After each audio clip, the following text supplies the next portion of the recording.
Quando o Sol começar a perder a força, sem ter explodido, você vai saber que o problema não veio do espaço. Veio daqui de baixo, do único lugar do universo que conhecemos capaz de construir, sozinho, o próprio fim do mundo. Hoje a humanidade tem tecnologia para repetir, em escala reduzida, o que um asteroide fez com os dinossauros. Não com uma rocha gigante caindo do céu, mas com fogo suficiente para cobrir o planeta de fumaça, bloquear a luz e transformar anos inteiros em um inverno quase permanente. Neste vídeo você vai entender como uma guerra nuclear poderia criar um inverno tão brutal quanto os piores desastres cósmicos da história da Terra, e por que isso pode ser o teste mais perigoso que a nossa espécie já enfrentou. Sim, um inverno nuclear é possível, e o mais perturbador é que ele não precisa de nada novo sendo inventado, só do uso errado do que já existe. A questão não é mais se a ciência consegue explicar esse cenário. A questão é se a humanidade vai conseguir atravessar esse risco sem se apagar para sempre do mapa do cosmos. Quando o primeiro míssil nuclear deixar a atmosfera, o universo inteiro vai assistir a uma espécie fazendo consigo mesma o que um asteroide fez com os dinossauros. E o mais inquietante é que, desta vez, não será culpa do acaso cósmico. Quando o fim do mundo chegar, ele não vai parecer um filme, não haverá uma bola de fogo ensurdecedora, acompanhada de trilha sonora épica. O verdadeiro colapso começa em silêncio absoluto e em um frio que rasga a pele. Em menos de 30 minutos, tudo o que você conhece pode ser ameaçado por uma sombra que não explode, apenas permanece. Um único lançamento é suficiente para acender todos os alarmes invisíveis do planeta. Radares rastreiam a trajetória em silêncio, centros de comando escondidos debaixo da terra. Acordam, protocolos pensados para nunca serem usados, começam a rodar como um roteiro de filme de guerra. Enquanto isso, aqui em cima, gente toma café, pega trânsito, faz planos, sem imaginar que um relógio diferente começou a contar. Quando o botão é apertado, não há câmera lenta. Há um clarão que transforma a noite em dia por um instante. A luz atravessa pálpebras fechadas. Esse é o aviso de que algo irreversível começou. Nos segundos seguintes, o calor se espalha mais rápido do que qualquer incêndio conhecido. Não é fogo comum, é radiação térmica extrema, intensa como a superfície de uma estrela por um breve momento. Vidros estouram, metais deformam, a pele queima antes mesmo do som chegar. Em poucos minutos, líderes cercados de telas precisam decidir o que fazer. Mapas se enchem de círculos vermelhos, tabelas mostram quantos milhões morrem em cada cenário de resposta. E a lógica sombria da destruição mútua garantida empurra todos para o mesmo lugar. É aquela sala de guerra que você já viu em filmes apocalípticos, cheia de telas piscando. Só que aqui não existe botão de pause, nem final feliz garantido. Não tem trilha sonora. Só decisões que não podem ser desfeitas. Mas a explosão é só o gatilho. Aqui está o erro clássico. Achar que tudo termina ali. Quando a retaliação começa, o planeta se transforma em um tabuleiro letal invisível. Silos se abrem em campos isolados, submarinos escondidos nos oceanos disparam projéteis em silêncio absoluto, aviões mudam de rota sem chamar atenção. Por alguns minutos, o espaço ao redor da Terra se enche de trajetórias de fogo que ninguém vê a olho nu, cruzando a mesma região onde orbitam satélites e estações espaciais. Mas tudo isso acontece antes da parte realmente perigosa. Mesmo regiões que não são alvos diretos, entram em colapso quase imediatamente. Redes elétricas falham, satélites deixam de responder, comunicações desaparecem. Em poucos segundos, o mundo moderno perde sua espinha dorsal, hospitais entram no escuro, aviões perdem contato, semáforos param, um cirurgião vê as luzes piscarem no meio de uma operação. Um piloto olha para o painel e percebe que está sozinho no rádio. Algo maior do que qualquer guerra começou. As primeiras cidades atingidas não têm tempo de reagir. Ondas de calor intensas, o bastante para derreter metal, varrem ruas inteiras, prédios desabam, estruturas viram poeira em segundos. Sombras podem ficar gravadas por um instante em superfícies que deixam de existir.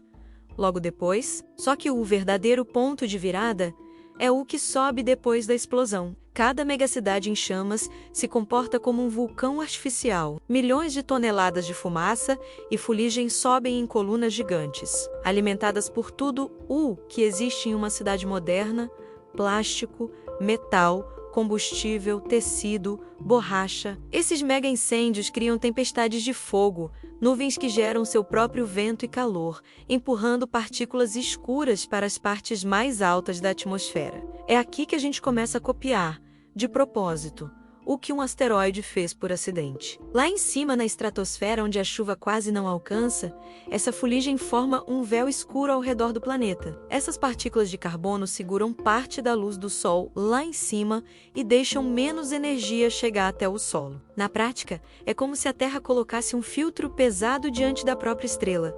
O Sol não some. Ele é bloqueado. Com menos luz chegando ao solo, o clima entra em modo de emergência. Em cenários extremos, modelos climáticos mostram quedas significativas na temperatura média global em poucos anos, com impacto ainda maior nas grandes regiões agrícolas do hemisfério norte. Verões ficam curtos e frios demais para muitas culturas completarem o ciclo, enquanto invernos se estendem além do normal. O planeta começa a esfriar rápido, não em séculos, mas em semanas. Agora vem a parte que quase ninguém mostra: o que tudo isso faz com o seu prato. Boa parte da nossa comida depende dessa estabilidade. Campos de trigo, milho, arroz e soja são plantados contando com um certo padrão de sol, chuva e temperatura. Quando esse padrão quebra, colheitas começam a falhar em sequência, em vários países ao mesmo tempo. Em alguns estudos, a produção global de alimentos básicos cai tanto que a palavra crise parece pequena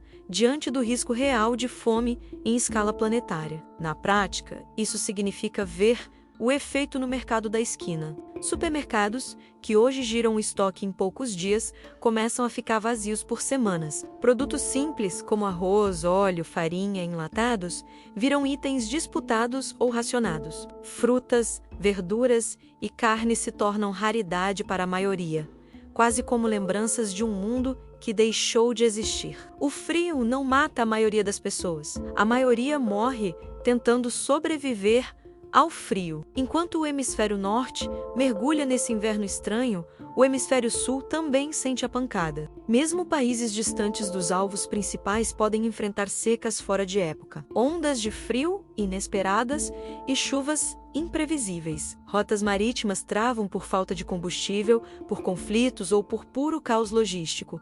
E nações acostumadas a importar boa parte da comida descobrem que não há mais quem venda. E o problema é que esse inverno não respeita fronteiras. Só que a crise não fica só no clima e na comida. Ela entra pelos corredores dos hospitais. Nas cidades, o colapso deixa de ser notícia distante e entra na rotina. Você sai de casa e encontra prateleiras vazias, filas longas para comprar o básico, anúncios de racionamento de energia e água, a conta de luz sobe, o aquecimento não dá conta do frio e a certeza de que amanhã vai ser parecido com hoje desaparece. A vida deixa de ser sobre planos e passa a ser sobre sobrevivência.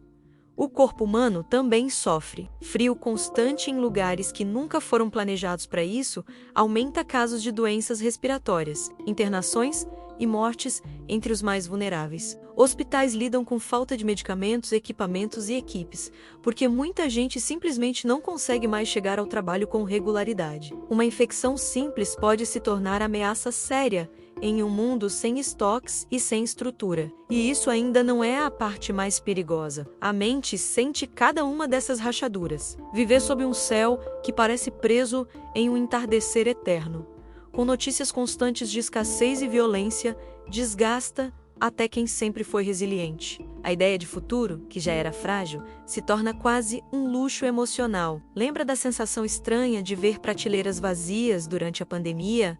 Por alguns dias, agora imagina isso se repetindo por anos, com frio, racionamento e nenhuma garantia de melhora. Filmes sobre apocalipse, que antes eram entretenimento, soam como lembranças desconfortáveis demais. Você consegue imaginar viver anos sem saber se vai ter comida na semana seguinte? E tudo isso ainda é só a versão terrestre dessa história. Ao olhar para esse cenário, é difícil não lembrar de outro inverno muito mais antigo. Quando um grande asteroide atingiu a Terra há dezenas de milhões de anos, a maior parte da destruição não veio só do impacto, mas do que foi levantado para o céu. Poeira e detritos bloquearam parte da luz solar, esfriando o planeta e derrubando cadeias alimentares inteiras. Para o universo, não importa se o bloqueio do Sol vem de uma rocha gigante ou de tecnologia humana. O resultado final é assustadoramente parecido. Hoje, um conflito nuclear grande o bastante consegue imitar esse efeito, não por acidente do universo, mas por escolha de uma única espécie. É aqui que o inverno nuclear deixa de ser apenas um cenário de guerra e entra na pergunta mais estranha da astronomia moderna. Agora vem a parte que conecta esse inverno ao silêncio estranho do universo. Se muitas civilizações lá fora também inventaram armas capazes de produzir seus próprios invernos, talvez boa parte delas tenha se apagado antes de conseguir colonizar outros mundos. O silêncio que ouvimos quando apontamos radiotelescópios para a Via Láctea pode ser, em parte, o eco dessa estatística, mundos que chegaram perto de atravessar essa fase, mas não passaram no teste. Isso coloca a humanidade em uma posição desconfortável. Somos, ao mesmo tempo, uma forma de vida que sobreviveu a bilhões de anos de perigos cósmicos e uma espécie que construiu, em poucas décadas, a ferramenta perfeita para desfazer tudo isso. Cada tratado respeitado, cada arsenal reduzido, cada recuo diante de uma escalada é um passo na direção de escapar desse filtro. Cada demonstração de força vazia é um passo na direção contrária. O inverno nuclear é o único apocalipse que depende inteiramente de decisões humanas, não de asteroides, não de supernovas, de escolhas feitas em salas fechadas. Talvez esse seja o verdadeiro grande filtro. Não um evento externo, mas um teste de autocontrole. Quando alguém fala em inverno nuclear, não está só descrevendo uma catástrofe climática, está falando sobre qual linha a humanidade vai ocupar na história do cosmos. A linha das espécies que se autoapagaram ou a linha rara das que conseguiram atravessar o próprio ponto de maior perigo. Se existir alguém lá fora observando, talvez este seja exatamente o teste que separa as espécies que atravessam o próprio ponto de maior perigo daquelas que somem do mapa galáctico para sempre. Porque no fim, tudo volta para uma cena simples. Alguém olhando para um céu escuro, sentindo um frio que não combina com a estação, tentando lembrar de como era o mundo quando o Sol parecia uma presença garantida. Se a humanidade conseguir atravessar esse risco, talvez ainda tenha tempo de explorar de verdade o espaço sideral que sempre admirou à distância. Se não conseguir, o universo vai continuar girando em silêncio, enquanto a nossa história termina em um planeta que resolveu imitar seus próprios pesadelos cósmicos. Se depois de tudo isso, o inverno nuclear parece assustador, essa é exatamente a intenção. Não para te paralisar, mas para te lembrar de que a maior ameaça à nossa sobrevivência não está em um buraco negro distante, nem em um asteroide perdido. Ela está na combinação de tecnologia extrema, com decisões humanas feitas no calor do medo e do orgulho. Saber como esse cenário funciona é um tipo de proteção. Você passa a reconhecer discursos perigosos, minimizações irresponsáveis, brincadeiras com armas que nunca deveriam sair do campo da dissuasão. E ao mesmo tempo entende melhor o tamanho do milagre que é estar vivo em um planeta que ainda tem céu azul, oceanos líquidos e noites estreladas. Agora eu quero saber de você. Se tivesse que escolher, preferiria desaparecer em um clarão, em segundos, ou tentar sobreviver em um mundo gelado, escuro e faminto, criado pelas nossas próprias mãos? Você acha que a humanidade merece uma chance de aprender com esse risco, ou está repetindo os mesmos erros que tantas outras possíveis civilizações já podem ter cometido? Se você não quer que esse tipo de perigo fique escondido só em relatórios técnicos e reuniões fechadas, ajuda esse vídeo a alcançar mais gente. Deixa o like, se inscreve no canal e ativa as notificações. Assim, você faz parte do grupo que escolheu encarar esse perigo de frente, em vez de fingir que ele não existe. E se você quiser continuar